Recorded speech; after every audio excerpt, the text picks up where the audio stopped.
jogos.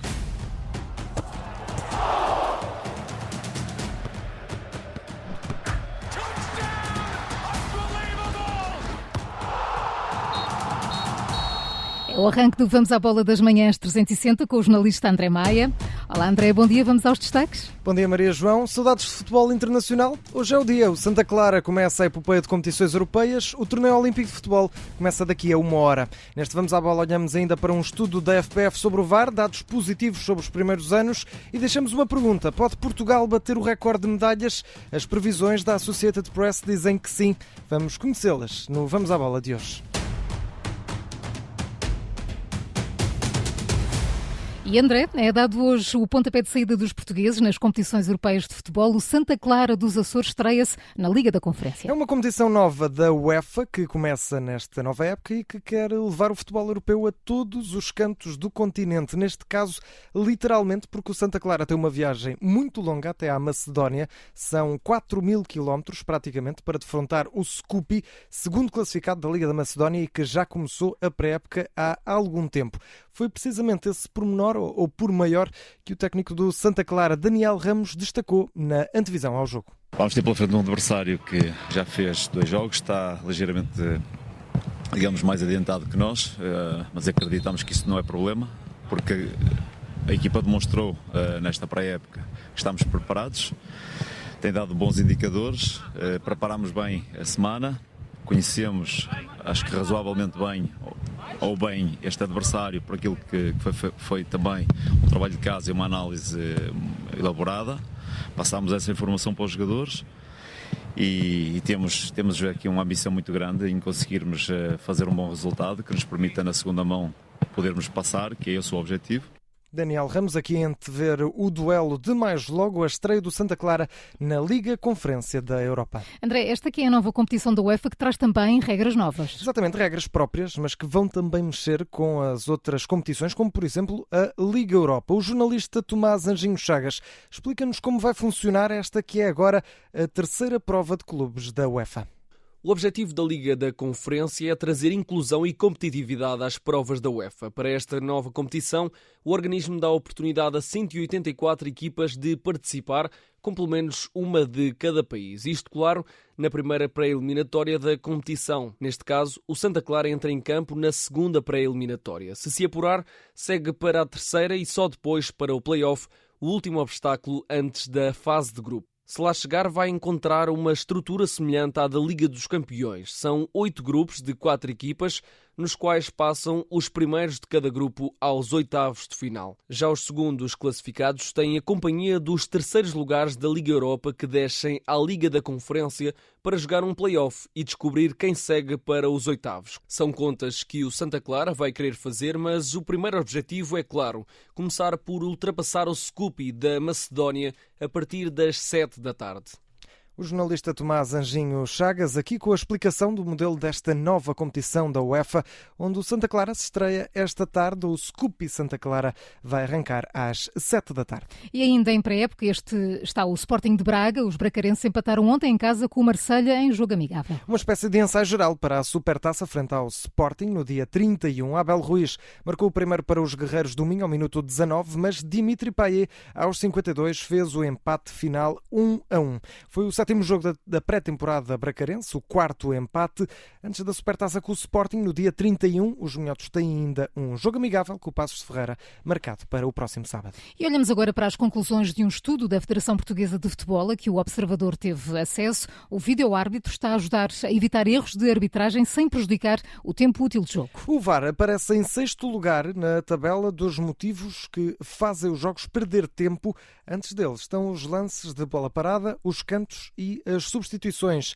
As conclusões deste estudo mostram ainda que o recurso a esta tecnologia, o vídeo-árbitro, ajudou, por exemplo, a anular vários golos irregulares. Filipe Ribeiro. O vídeo-árbitro ajudou a corrigir erros de arbitragem e aumentou o tempo útil de jogo.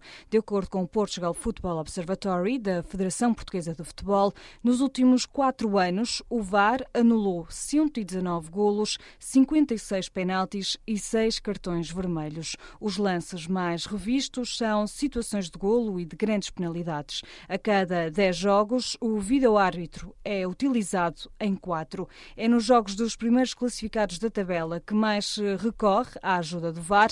Em comparação com a primeira época em que apareceu em Portugal, o vídeo-árbitro é agora menos utilizado. Nos últimos 4 anos, o recurso ao VAR caiu em 18%. Ainda assim, os árbitros têm vindo a aceitar cada vez mais a análise do vídeo-árbitro. Só na época passada, os árbitros de campo seguiram as indicações em 96% das vezes. Já o tempo útil de jogo aumentou. Se antes do VAR o tempo útil de jogo rondava os 51 minutos, agora ultrapassa os 53.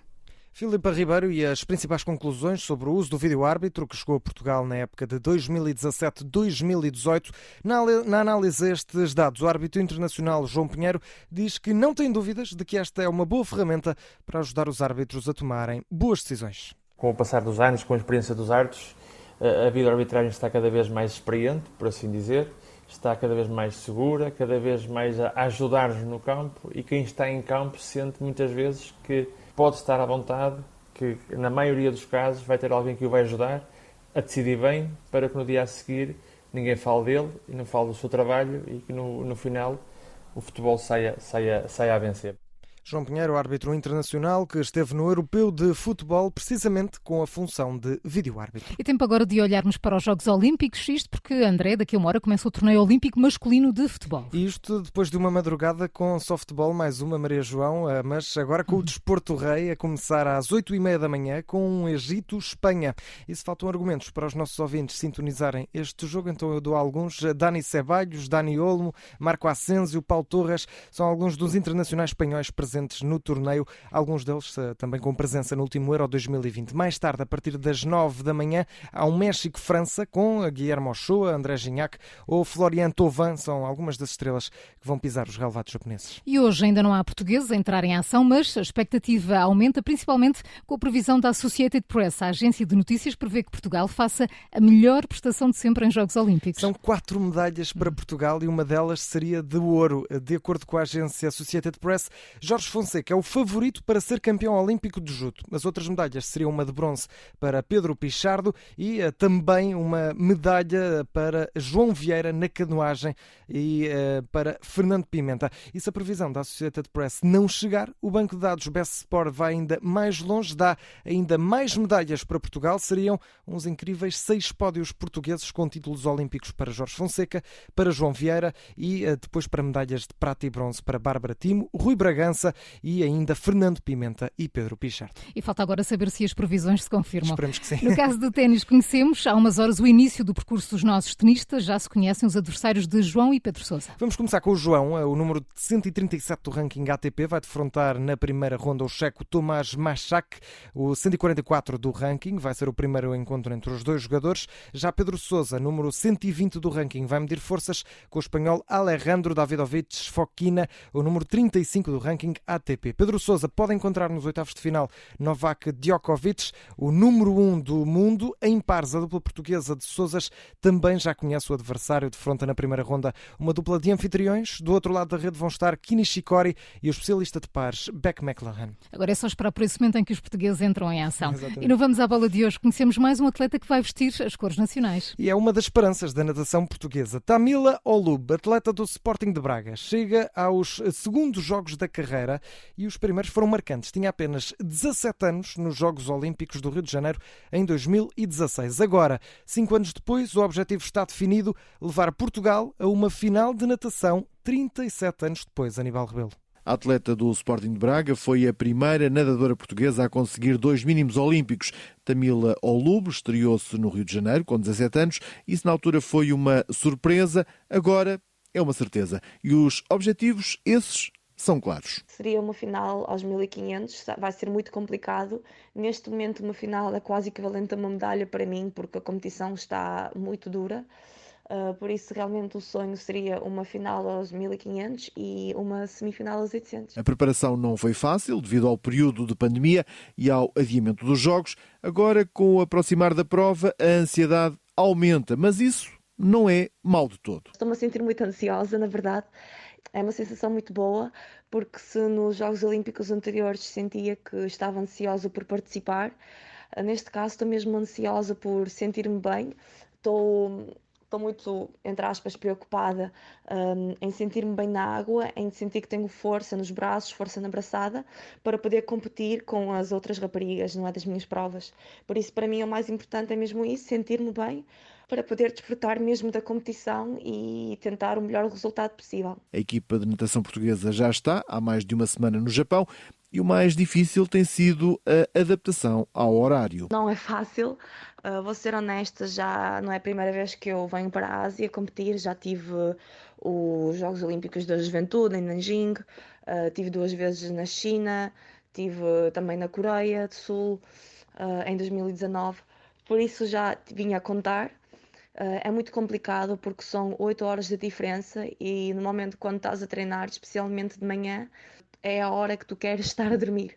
Por isso realmente custa bastante e por isso tentamos ter o máximo cuidado para adaptar da melhor forma possível. Tamila Olubo acredita que pode colocar Portugal novamente numa final e já lá vão 37 anos desde a primeira e única presença. Foi nos Jogos Olímpicos de Los Angeles com Alexandre Yokoshi. O jornalista Aníbal Rebelo, aqui com as ambições e objetivos de Tamila Olubo, nadadora do Sporting de Braga, que entra na água no próximo dia 26 de julho, vai representar Portugal nos 1500 e 800 metros livres. O jornalista André Maia, no Vamos à Bola das Manhãs 360. Obrigada, André. Obrigado. Até amanhã.